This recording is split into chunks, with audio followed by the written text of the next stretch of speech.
안녕하십니까. 실전에 강한 김용입니다. 반갑습니다. 묻고 더블로 가. 아시죠?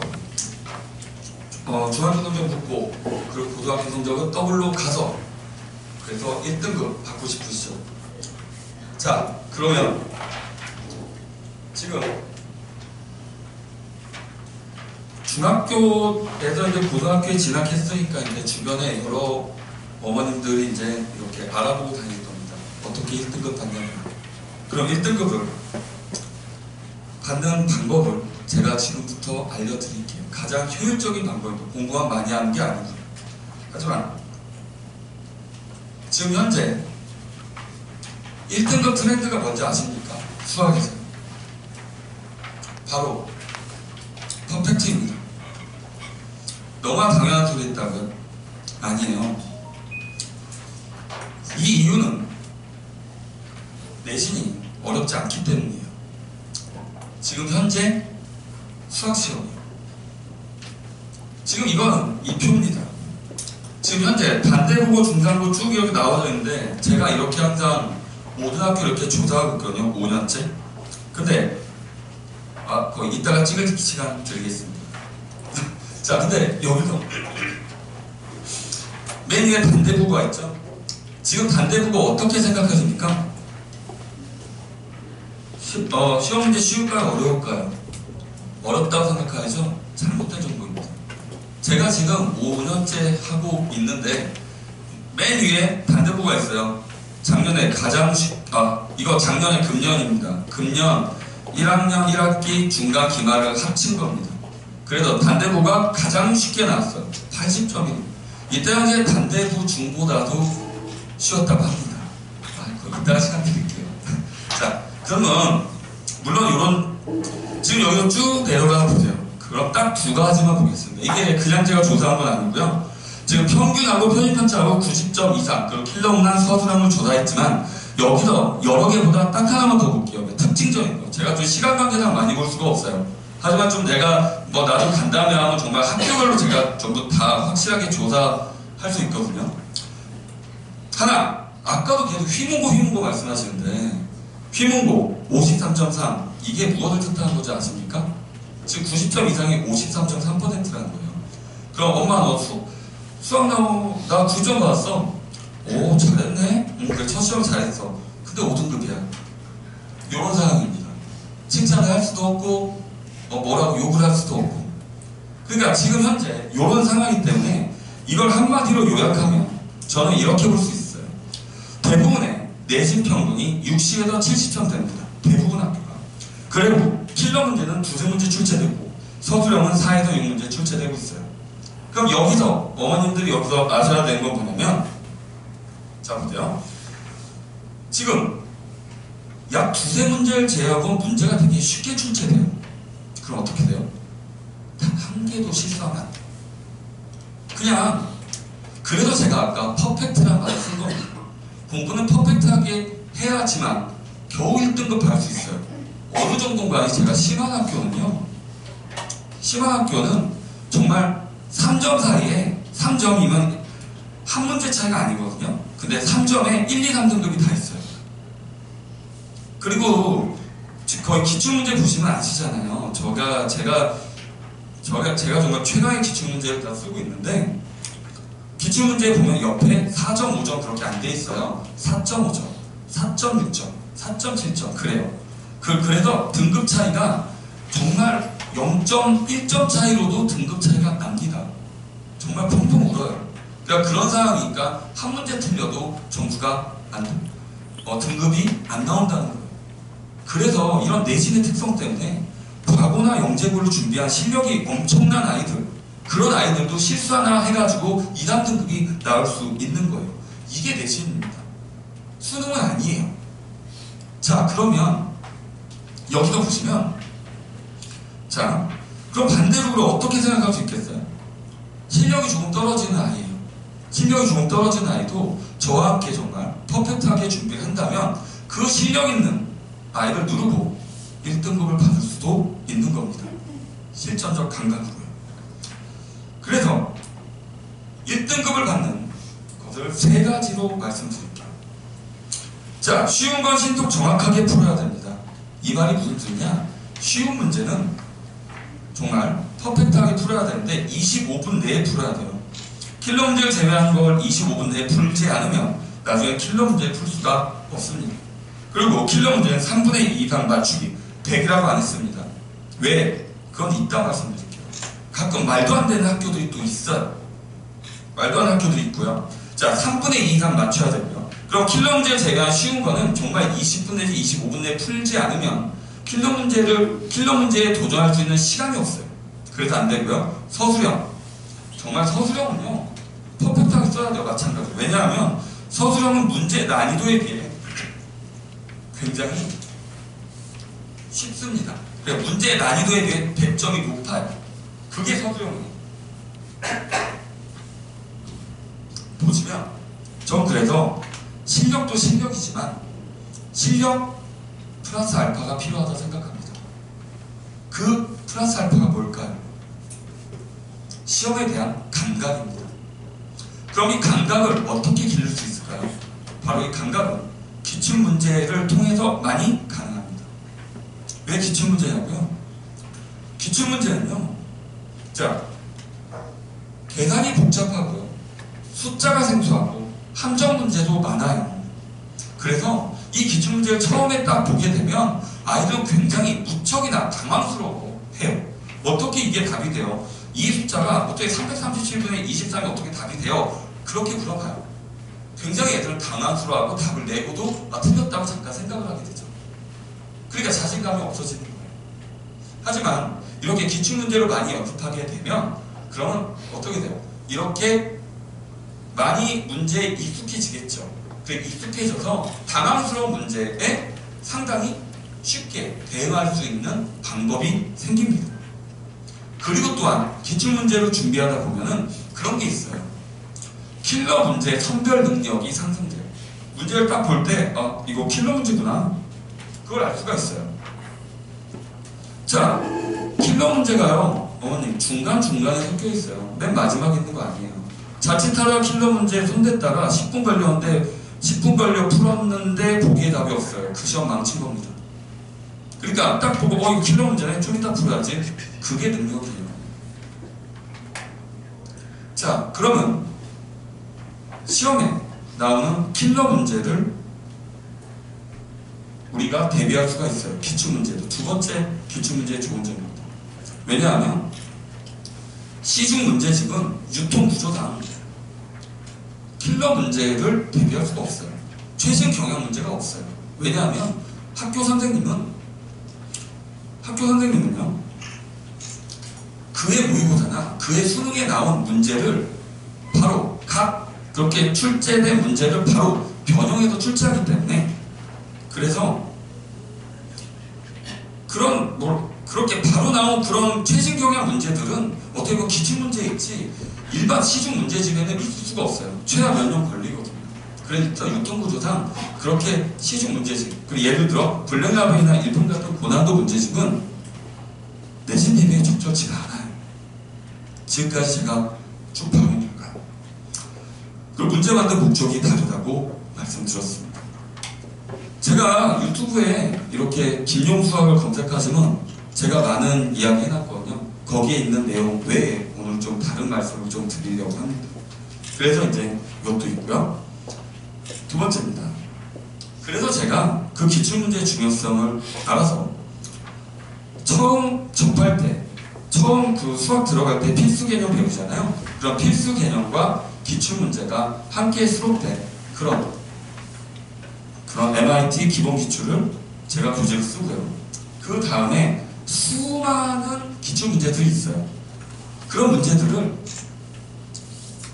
그 수없이 많은 문제들을 어떻게 하면 형 교육과정에 맞춰야죠. 형 교육과정에 이거 맞추는 게 굉장히 힘듭니다. 그래서 형 교육과정에 맞춰서 단원별, 난이도별, 유형별로 분류된 MIT 내신기출 교재를 제작했습니다. 이 두 개를요. 그래서 그렇게 기출문제가 그 내신 문제에서 가장 정제된 기출문제는 제 교재가 유일합니다. 대치동에서요. 아마 정부에도 그럴 거예요. 지금 이게 기출이 간단하게 말씀드리면, 예를 들어서 예전에는 지수 로그 삼각함수를 지금 현재는 지수 로그 삼각함수를 배우거든요. 지수 로그 삼각함수 수열. 그러면 그 전에는 수열을 먼저 배우고 지수 로그를 배웠어요. 그러면 지수 로그 문제에 수열 문제가 들어가 있어요. 보다 빼야 합니다. 지금 현재는 어떻게 돼요? 지수 로그를 배우고 수열을 배워요. 그러니까 교육제도 그렇게 바뀌고 있죠. 그러면 수열 문제에 지수 로그가 들어가 있는 거는 수열로 가야 돼요. 그러니까 현재 그래서 이렇게 단원별 난이도로 이렇게 다 분류하는 것 자체가 굉장히 힘든 작업이에요. 어디 가서는 전부 다 X표치라고 할 겁니다. 그래서 그렇고. 자, 그러면 저의 관리 방법에 대해서 말씀드리겠습니다. 저희 11테스트 기출문제로 구성된 시험지로 시간제도 푸는 연습을 합니다. 그래서 실제 시험처럼요. 그래야 시간 딱 재야지 자기가 그 시간 관리 능력이 생겨요. 시간이 없어서 못 풀었다고요? 그거 못 푼 거예요. 그리고 문제 선별 능력 아까 말씀드렸죠. 결과 카톡으로 당연히 보내드리고요. 두 번째, 학교별 맞춤 프린트. 이게 뭐냐면요. 2월 초가 되면은 학교가 배정되게 됩니다. 아까 있었던 그런 학교 중에 하나일 수도 있고요. 그러면 그 학교 스타일에 맞춘 시험지를 2월 10일 이후에 배부합니다. 그렇게 해서 그 학교 배정되자마자 처음으로 그 시험지를 보게 되겠죠. 아, 우리 학교는 이렇게 나오는구나. 학교마다 조금씩 객관식, 주관식, 킬러문항 그게 좀 숫자가 좀 다르거든요. 아마 그건 저기 표에 넣어놨습니다. 그렇게 보시면 되고요. 그리고 학생들 절대 만들지 않은 오답 노트 제가 직접 만들어줍니다. 자, 그리고 마지막으로 이건 클리닉입니다. 사회적 배려 대상자로 전교 꼴찌였던 영준이가 수능 만점을 받았어요. 기적같은 수능 만점을 받았어요. 물론 그런 애는 내 자식이 아닙니다. 하지만 1등급이 아니고 수능 만점을 어떻게 받았냐, 어떻게 꼴찌에도 그렇게 성적이 수직 상승할 수 있었느냐, 그거는 짚고 가야죠. 뭘까요? 바로 학습 동기입니다. 영준이는 분명히 학습 동기가 있었어요. 그 학습 동기가 물론 어머님들이 잔소리만 많이 한다고 되는 게 아닙니다. 그래서 저는 이번 클리닉에 제가 직접 참여해서 학생 한 명 한 명한테 전부 다 학습 동기를 불어 넣어줄 생각입니다. 항상요. 그래서 어떻게 할지 만들어 봐야죠. 자, 그래서 이번 저의 클리닉은 윈터 캠프 같은 그런 클리닉을 할 겁니다. 그래서 수업은 수업대로, 수업 끝나고 클리닉 갈 때 클리닉 출석이나 하원, 그리고 클리닉 언제 끝났다 그걸 문자로 보내드릴 거고요. 그리고 정교다 출신에 제가 또 이렇게 선생님도 또 있거든요. 서술형 전문을 제가 이렇게 따로 또 관리를 할 겁니다. 그래서 첨삭지도 따로 받을 수 있을 거고요. 그리고 클리닉 시간에 숙제를 완료하고 지도를 할 것입니다. 그래서 숙제 진행 상태를 제가 카톡으로 발송할 것입니다. 그럼 어떻게 하냐면, 제가 일단 강좌 소개를 하겠습니다. 좀 늦었죠? 제 강좌 소개가. 거기 월수금 일단 대찬학원 6시에서 10시까지 깔았습니다. 그리고 똑같은 반을 김태호 학원에 9시에서 1시까지 깔았어요. 그러면 이건 어떻게 진행되냐면 수하부터 시작합니다. 수하부터 시작해서 수상 기말 범위, 수상 중간 범위로 끝납니다. 왜 이렇게 했냐면요, 이렇게 해야지 수상 중간고사 범위니까 중간고사 대비가 아까 말씀드린 2월 10일 정도에 들어갈 수가 있어요. 3월에 들어가면 늦습니다. 그리고 수상만 하시는 분들 계신데 수하를 왜 해야 되냐면요, 그 기말고사 그 시기가 어떻게 되냐면 여름방학 끝나고 바로 중간고사가 언제 있는 줄 아세요? 여름방학이 8월 20일 정도, 8월 15일 정도에 끝납니다. 그리고 중간고사는 바로 8월 20일, 약 4주, 5주밖에 안 돼요.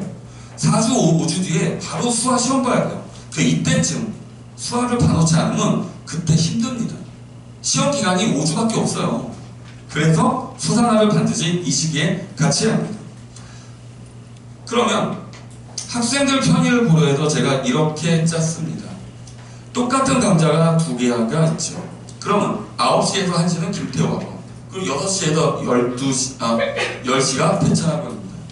그럼 제가 클리닉을 어떻게 지도를 할 건가 하니, 자, 일단 오전 수업을 듣는 학생은 클리닉 저거 끝나고 당일 숙제를 완료시키고 귀가시키겠습니다. 그리고 거의 오후 수업을 듣는 학생은 수업 전에 클리닉에서 숙제를 완료한 다음에 그 다음에 수업을 들을 수 있게 할 것입니다. 그러면 숙제가 완벽히 되겠죠. 그리고 학생들 편의를 고려해서, 자, 거의 월요일은 오전에, 수요일은 오후에 이렇게 수강을 하면 정말 뭐 하루도 빠짐없이 수업을 들을 수 있을 거라고 생각이 됩니다. 그래서 요일별로 교차 수강이 가능하니까, 그래서 뭐 아침에 좀 뭐 늦게 일어났다거나 아니면 아침에 뭔 일 있으면 앞뒤로 이렇게 그게 수업도 가능하니까 참고하시면 됩니다. 그리고 이제 제가 그 다음에 이제 월수금 수상화반이고요. 그 다음에 확통 기본반하고 기하 기본반 목요일에 제가 대찬학원을 깔았습니다. 수학을 여기서 좀 더 하고 싶다, 그러면 들으시면 되고요. 근데 바로 앞에 있는 불 먼저 끄셔야 됩니다. 명심하시고요. 이 표 다시 제가 보여드린다 했잖아요. 자, 이거 제가 그냥 막 2015년부터 제가 보여드릴 수 있는데, 일단은 이 개념만 보여드렸습니다. 제가 5년째 이렇게 학교를 분석하고 있는데요. 결국 결론은요, 아까 찍으시죠? 자, 보세요. 결론은 내신은 그 누구도 무치할 수 없어요. 어떤 학교가 어떻게 나온다, 그거 누가 믿습니까? 왜냐하면 그건 일개 개인이 명령이 되는 거예요. 차라리 수능이 예측하기 편하죠. 사람 마음을 어떻게 알아요? 전부 다 뒤통수 치는 학교가 있어요. 그러면 한 학교씩만 말씀드릴게요. 금년에는 어딘지 아십니까? 경기고가 있습니다. 맨 밑에 경기고가 있죠. 이거 1학기 중간하고 1학기 기말을 합친 겁니다. 근데 경기고가 46.5로 지금 되어 있죠. 그때 당시에 경기고 평균이 34점이었습니다. 중간고사가. 그리고 1등급까지 71점. 그냥 뒤통수를 엄청나게 세게 때렸죠. 그러면 금년은 경기고였고 작년은 어딘 줄 아십니까? 영동고였습니다. 평균이 높잖아요. 뭘 보셔야 되죠? 90점 이상의 비율을 보셔야 됩니다. 이게 어떻게 하냐면 평균이 이렇게 나오는데 필러 문제가 무진장 어려웠어요. 그래서 중간고사가 엄청나게 어렵게 나왔어요. 그래서 놀랬어요. 정말 저희 공부 잘하는 애 있어요. 다들 찍었다고 하니까. 근데 상식적으로 중간이 어려우면 기말이 쉽고, 중간이 쉬우면 기말이 어렵습니다. 그래서 중간이 어렵게 나와도 다들 예측했어요. 쉽게 나올 거야. 기말은 쉽게 나올 거야. 그리고 안심하고 있다가 정말 뒤통수 맞은데 또 맞았어요. 더 어렵게 나왔어요. 그래서 2.3%라는 이런 말도 안 되는 그런 경이적인 기록을 세웠습니다. 90점 이상 비율이 2.3%예요. 제가 5년간 다 분석했다고 했죠. 모든 학교 2.3% 없어요. 4.2% 하나 있었어요. 서울 16년. 네. 그러니까 2.3%는 있을 수 없는 기록이에요. 그러니까 선생님이 2번이나 친 거죠. 이때 제가 여기 대찬학원에서 영동고 학생 딱 5명 있었어요. 그래서 제가 아까 말씀드린 대로 서술형 완벽하게 풀고, 쉬운 문제는 신속 정확하게 풀고, 킬러 문제는 선별해서 풀 수 있는 문제는 확실히 풀어서 그 5명 중에 3명을 1, 2, 4등으로 만들어서 이 2.3% 안에 넣었습니다. 그 어려운 거를 제가 여기서 했습니다. 즉 여러분의 아이들도요, 저한테 맡겨주시면 그런 최대의 감각을 끌어올려서 제가 넘사벽 1등급을 만들어 드리겠습니다. 감사합니다.